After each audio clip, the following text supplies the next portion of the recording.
In the next section of Chapter 2, we're going to discuss this concept of pivoting. This relates to the order at which the pivot equations are chosen.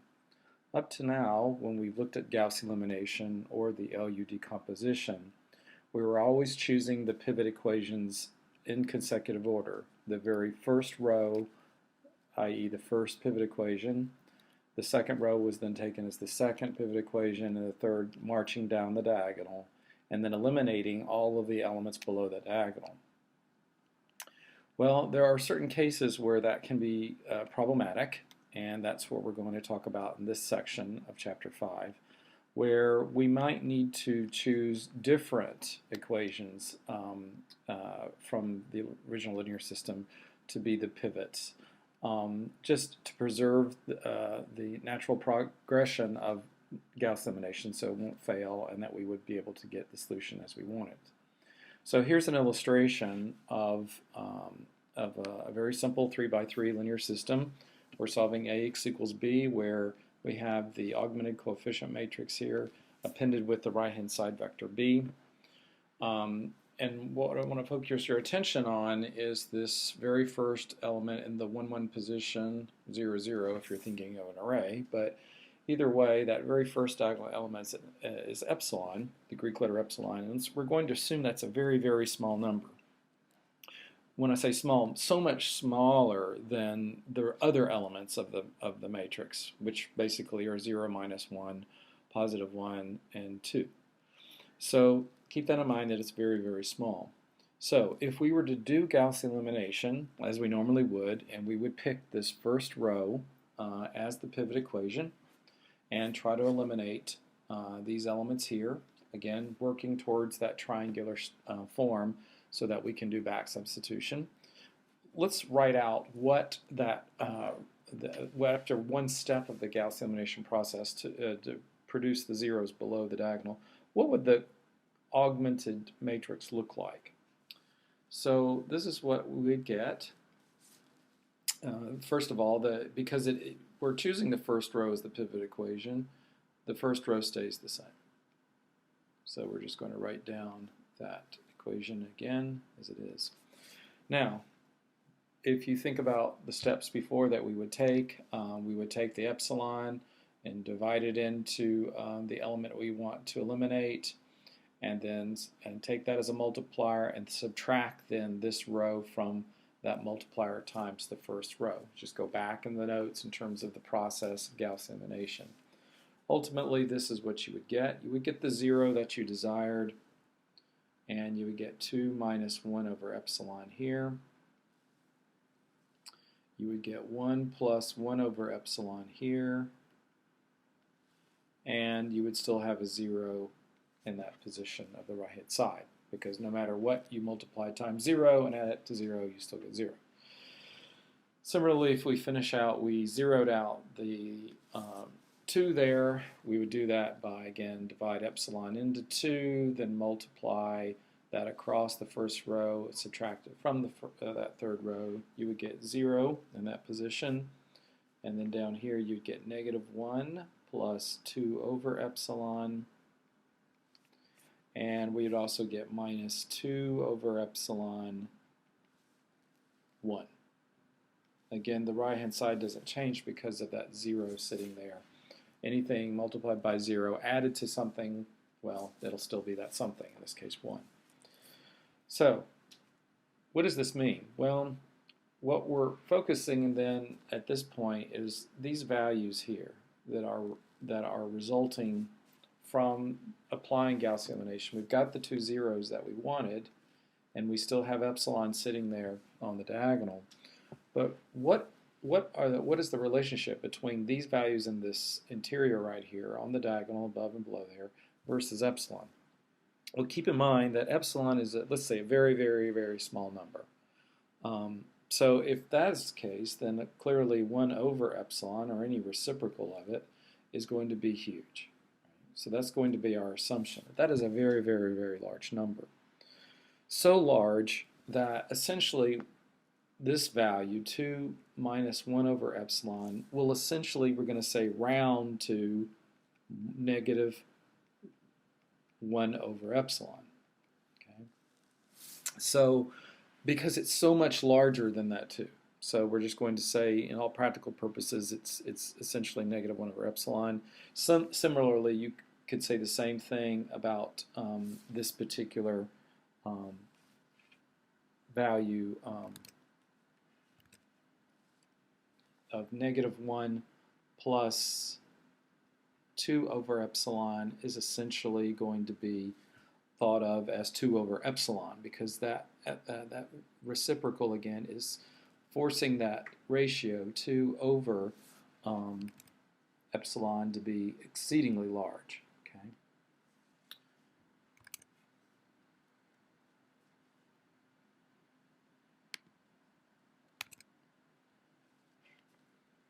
Two over epsilon.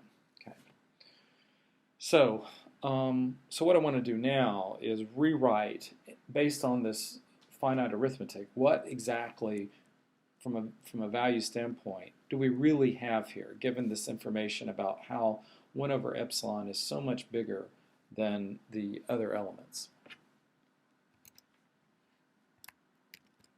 Okay, now what you see is I have removed the additive components to those elements, so that what we really have, that should be minus back there, what we really have is this particular representation after Gauss elimination of essentially what those values really are. But the problem is if you look very carefully, the second row and the third row are basically multiples of each other, with the exception that the right-hand side the components of the right-hand side vector are not the same. So ultimately this would fail, because if you tried to eliminate this, you're going, again, you've got the same equation twice, and one of the right-hand sides is 0 and one of the right-hand side is 1. This can't be 0 can't be a multiple of 1, so this is not solvable. There would be no solution. Again, because this is dependent, so this can't be a singular matrix now, a non-singular matrix, because these rows are dependent. You can't have an infinite number of solutions, because this would need to be, this looks to be twice, this row needs to be twice this size here. So had this been perhaps, if I deleted it out and made that a 1/2, then these two rows would be identical, because you could say, for example, you could multiply through the second row here by 2, and if you did that, you'd have the second row, excuse me, you'd have the third row. So you'd have the same row completely twice, which means that ultimately you would have an infinite number of solutions. But that's not really what happens here. What really happens here, of course, is that this is 0. So how can we have the two left-hand sides be equivalent, but the right-hand sides would not be once you multiplied through by 2 for the second row, or multiplied through by 1/2 for the third row, either way. So this is a problem, and it came about because of choosing this very small element as a pivot. And that's something we generally have to avoid when you're doing Gauss elimination. When you're trying to create those zeros below the diagonal, if you have a diagonal that's relatively small compared to all the other elements of the matrix, you're going to get these kinds of cancellation errors. So this is what pivoting is all about, as indicated in the next slide. You don't always have to pick the next diagonal element to zero everything out in the column. Instead, typically what's coded in most algorithms and programs, and the ones that you're going to work with do it as well, is to find the element of largest relative size in that column. It might not be on the diagonal. And so it might be above the diagonal or below the diagonal, and our goal is to find it. So that's essentially what, let's back on, sorry, there we go. That's essentially what we're looking for.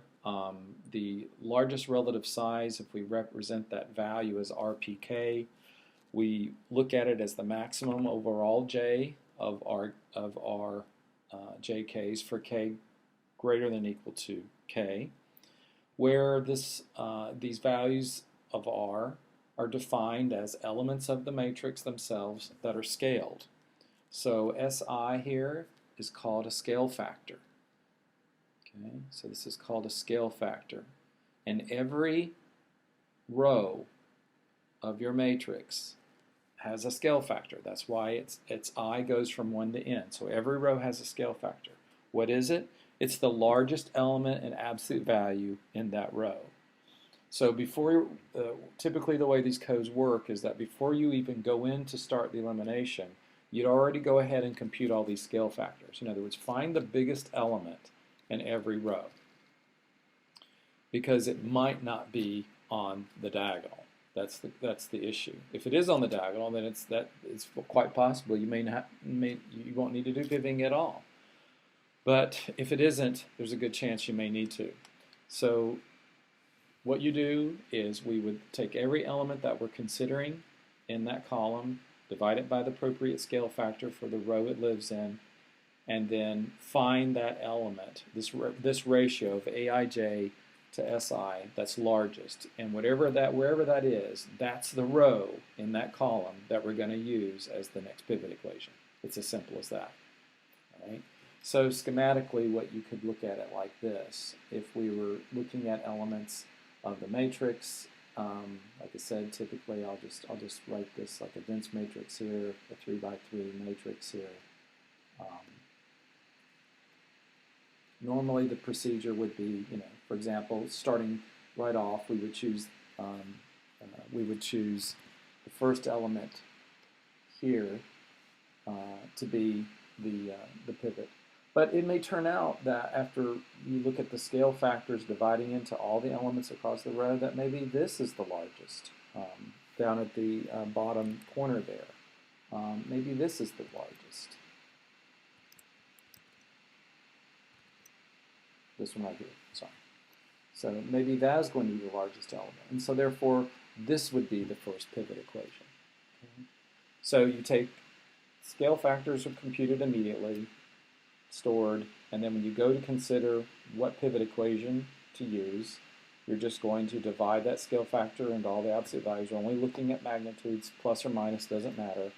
And if it turns out that it's not the 1, 1 position, maybe it's this position. You're trying to eliminate zeros in this first column, but you might end up choosing this as the pivot equation, and then you'll just interchange them and make this row the first row, and then swap the first one down for the third one. And that's really the concept, is that you're just going to reorder the problem, but you won't change the solution. So the concept is if you determine that the index of the pivot equation is not equal to k, in other words, that's for column 1, it's not row 1. For column 2, it's not row 2, so it's not on the diagonal. Then we're simply going to interchange the rows and proceed with the elimination like we've done before with the same code. I'm going to show you the Gauss pivot.py Python module that also uses a swap.py function. And I'm also going to show you briefly, just to highlight features of the LU pivot.py, because we incorporate the same type of pivoting strategy into the LU decomposition code using Doolittle's decomposition and the row permutations, or sort of like an index vector that stores the sequence of permutations. In other words, just what were the row indices that were used as you went through the pivoting process? Where was the first pivot? Where was the second pivot? Where was the third? It might not be in order. Normally, if there's no pivoting, it would be 1, 2, 3, for example, for a 3x3. But maybe you use the third equation first, and then the second, and then the first. So the order would be 3, 2, 1. That's what will be stored in the SEQ vector. And then for your next homework set, you're going to do a couple of applications, either using Gauss elimination or Cholesky factorization, and I'll just sort of show you one of the problems that you're going to work with, and there'll be 2 additional ones that you're going to work with. So we're going to start off by just quickly looking at these Python modules, just to get a sense of how the pivoting is actually implemented in Python. So here I've brought up the online version of the book, and this is on page 72, as you can see. And it is important to note that the Gauss pivot Python module uses a swap function, or module, I guess, let's say, because there's actually 2 functions within the module. The module is called swap, available in a swap.py file, and defined inside are 2 functions. One of them is called swap rows, as indicated here, and one's called swap columns. And for the purposes of Gauss pivot, we're actually going to swap rows here while we're doing the pivoting. You might pay attention really interesting way that the swap is done. If you think about how you normally would have coded a swap in C or C++, this is really interesting how you can do this in this language with a lot of implicit understanding of the intention of the programmer. Looking very carefully, the idea is that either this input to swap rows V is a matrix or a vector. So it's either a two-dimensional array or a one-dimensional array, essentially, as far as the language is concerned. And then you're giving it the indices that you're trying to swap. So for example, if it's a matrix, you're saying, please swap rows I and j. In other words, the ith row becomes the jth row will become the ith row. If it's a vector, you're just switching the components. The ith component becomes the jth and jth and I. And you know how that would typically be done in C. But look very carefully at how this works in this language, at least exploiting what Python can do with slices of arrays. First of all, the test is to find out, well, which case is it? Is the V a single one-dimensional array, or is it a two-dimensional array? You can get at that very simply by just using the len length function and ask for the shape. So shape is a built-in function for arrays provided in NumPy. So you can say, tell me what the shape is.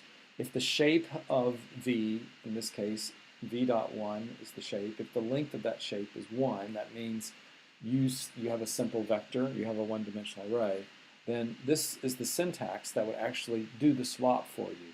You would specify with this comma separator, v bracket I comma v bracket j equals v bracket j comma v bracket I. In other words, the positions have been swapped.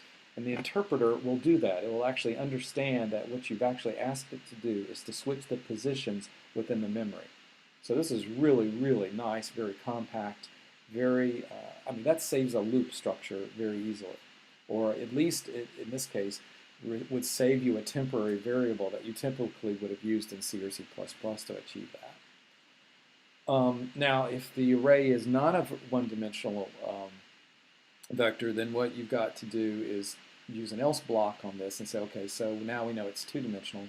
And notice the syntax here. What it's saying is that I'm going to use the row indices I, comma, j in this bracketed order, and then over here the list within that array is reversed. It's j, comma, I. The colon is to represent the fact that you're doing it across all the columns, so there isn't anything specified here. So this essentially, this very clever way of writing the syntax so that I, comma, j becomes j, comma, I in the row dimension means those two rows would be swapped. Again, very unique to this language, Python. Nothing like this would ever work in C or C++. And then similarly, you can look at the syntax for swapping columns. It's identical to swapping rows. It's just, we'll provide the list for the indices I, comma, j in the second dimension of the array V instead of the first. So if you go down a little bit farther on page 72, you see simply the beginning of the Gauss pivot function that takes the matrix A, the right-hand side B, and a tolerance, which we'll see. A tolerance value is going to be a very, very small value that's going to be used to determine, whether we need to eliminate something or not. And then the solution is returned. X will return, the function will return the solution, is what we're saying here, and you can store that as indicated here into a vector X. Okay? Now, whether or not B or not gets overridden is something we want to pay attention to, that the user is going to provide A and B on input. A is going to be overridden, and let's see if B is overridden. So if we go on to the next page, we actually see the Gauss pivot function. Again, we can get the order of the system by looking at the length of B. That'll tell us, how many rows and columns A is going to have, because we're making the assumption that they're conformable. We're solving Ax equals B. Now remember, we're doing pivoting here. Here's the setup of the scale factors right there. Essentially going through and finding the maximum absolute value across the row. Again, this saves it. Normally in most languages this would have taken 2 loops, but we can actually use the whole slice of the row this way and apply that to the max function that's provided in NumPy. Again, this is a max function that operates on array elements. Notice that the absolute value here is being applied from taking absolute values of an array. That's why it's called np.abs, not the abs that comes from your math library. So when you're operating on arrays, you've got to make sure that you understand the difference between the functions, which module you're using. Okay, and then this is just the procedure of Gauss elimination that we've seen before with this outside for loop here, running from k from 0 to n-1, which up to n-1, which means we're going to run through the appropriate columns, trying to create zeros as we need to get the triangular form. But here's now the test whether or not you're doing pivoting. Do you need to make a row interchange? This is going through and then again scaling that scale factor into all the elements. Find me the element, the index, the row index of the element in the column that has that largest value. And that's the beauty of using this argmax function. It's just returning the index. We get that into P, and then we're going to actually test to make sure that if that's going to be our largest element, let's make sure that it's not too small. If it's too small, then you essentially must have a singular matrix, because if the pivot element is too small, essentially the process is going to break down, which is an indication that you really do have you have two dependent rows or columns within the matrix. So if P is not equal to K, then we have to swap the rows of we have to call swap rows, swap the elements of the appropriate elements of B. We'd have to swap the appropriate elements of the S, our scale factors, and we have to swap the appropriate rows of A. So just all the indexing has to be changed because you're physically changing the index. Now, if you're wondering that, well, that's memory movement, and could you avoid this physical swapping? The answer is yes. You could write a little bit more efficient code than what the book provides and avoid swaps altogether. You simply would have to have an array to record the permutations, and then you'd have to do indirect addressing into the array. It's a nice little side project to do, is to rip out the calls to the swap function. But for now, this is fine. We're not typically solving huge problems in this course. If you were trying to make a more efficient implementation of pivoting, you would not want to make physical swaps. So I'm perfectly fine with you using this code as it's provided here. And then finally at the bottom you have the elimination phase. Once you've determined whether you swapped, this is just the same code we've always had for Gauss elimination. Nothing has changed because we've only manipulated and changed the A and the right-hand side vector B. But this code is fine. Again, checking at the very end if we ended up with a last diagonal element there of 0, a very small diagonal element, the matrix would be singular. And finally, the back substitution phase, where we are using, as this indicates, we are returning B. So B is actually being updated with the solution as we go along. So it is going to, both A and B are going to be modified by this function. So, it could be important to indicate to a user up in the doc string that, you might want to save a copy of A and B if you need to use them for other purposes, error checking or whatever. And because this function is going to return the x value, if you think about what the function is going to return, it said you can call it as x gets, right here, the call to Gauss pivot A, comma B. That's fine, it's going to get you the solution, but that B is going to be changed as well. Okay? It's actually going to be equivalent to the solution. So it's a little confusing now.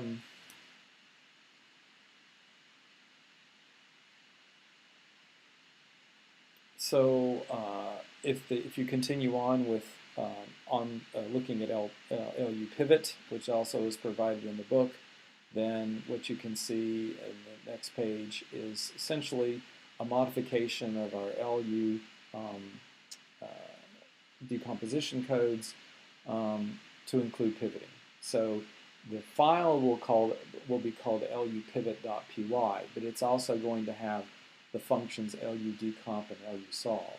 So you can create modules of different names that have functions which are the same name. because it just depends on what module you've loaded and you've imported at the time. Okay. Now, what this function is going to do, LUDecomp will do the decomposition like we had before, but it's also going to give you a permutation vector, in this case SEQ, that will tell you how the pivot equations were selected. Again, they may not have been in order. And then there's a solver team that's going to need to know the order of those pivot equations to be able to do the appropriate back solves, forward and backward solves. So most of this code looks pretty similar to what we just saw in Gauss Pivot. It's pretty much identical because, again, you are, with doolittles, you're essentially going to store the multipliers in the lower triangular part of A, and the upper triangular part would essentially be U. And again, there's the scale factors, here's the testing for the scale factors. So the Gauss code and the LU pivot code look almost identical, but again, if we go back up, we'll see that the selection of, we are swapping the sequence vector elements when we decide to do a pivot change. And SEQ is essentially initialized by this call, array range of n. So it's going to be, let's say if we were solving a 3 by 3, sequence is going to store 0, 1, and 2, up to but not including 3. Okay? So that just says when there's no pivoting, then the sequencing will be first row is the pivot equation, second row is the second pivot equation, third row, and so forth. And if you make a swap, then we have to change that indexing pattern within SEQ. The elements of SEQ will change. And then you will return both A and SEQ from the decomp function, and then solve will need to use them because now you can see it's doing indirect addressing because it has to use the pivot equations in the proper order. And that's why instead of I here, we have to use SEQ of I. And also notice that in this case, we're getting a copy of the right-hand side vector B and doing all the operations on this copy and then returning it for the LU solver team. So the book indicates this, and we'll show this on the next lecture slide. So there are concerns about, when should you pivot? One thing that's always true is if you have a diagonally dominant matrix, you really wouldn't need to pivot. So I'm going to explain to you what we mean by diagonally dominant, but before I do that, the other issues are if you had nice symmetry or banded structure to your coefficient matrix, the minute you start doing pivoting, choosing rows out of order, you're probably going to destroy either the symmetry and or the bandedness. So they do not benefit from pivoting, and the goal sometimes is to try to avoid pivoting at all costs if the problem can be restructured. And certainly it takes more time to produce those scale factors and to do those if tests and so forth to accomplish pivoting. So, but again, sometimes it's necessary to actually solve the system. But this example on this screen right here shows you what a diagonally dominant matrix looks like. Just look at all the diagonal elements here, and you can see they dominate. That's why it's called diagonally dominant. The magnitude, don't worry about the signs, the SIGNs. Just look at the absolute values. If you see that those elements are so much larger than the others off-diagonal elements, then it turns out those will define the pivot equations in order. In other words, pivoting would not be necessary. If you were wanting to say, well, what's an example of a matrix that is not diagonally dominant, I'll draw one down here. If I had -2, 4, -1 going across the first row, let's say 1, -1, 3 going across the second row, and then the bottom row, let's say, is 4, -2, 1, then again, you see cases where the off-diagonal elements are larger than the diagonal elements. So this is not a diagonally dominant matrix, which means, and you could tell me if you were to compute the scale factors, that that most likely this element 2 is not going to be picked as the pivot. It's not going to indicate that the first row is going to be the pivot equation. I'll close this off here. So, moral to the story: if the matrix is diagonally dominant, pivoting is not necessary. So finally, for this section, I wanted to show you at least one application of doing LUs or Cholesky, so forth, that come up in applications, because the applications of linear systems are immense. And in the homework, you'll be doing one from circuit analysis, but I'm going to show you one from structural mechanics, which is, or physics, I should say, really. Problem set 2.2, number 12 on page 79 and 80. So again, you'll be doing this in your next homework, but I just want to go ahead and sort of illustrate how you would apply some of the direct methods that we've been talking about to solve very common problems in physics. So here's an example, number 12, the displacement formulation of a mass spring system. So the next page has that system, so let's go ahead and see what the picture is. So this is the system we're looking at in Part A. So you have a mounted set of springs with weights on them, and in this case you have 3 weights. They're all different sizes, different masses, and you have different springs. And you should be familiar with the properties of springs, depending upon how tightly they're wound. Some of them are going to give more than others. Some are going to be stiffer than others. All right? So each of these springs has a different stiffness property, and that's what's indicated by the K's, the K subscripted values. Then you have the masses indicated by these weights, W1, W2. And then the X's here represent what we would call the displacements.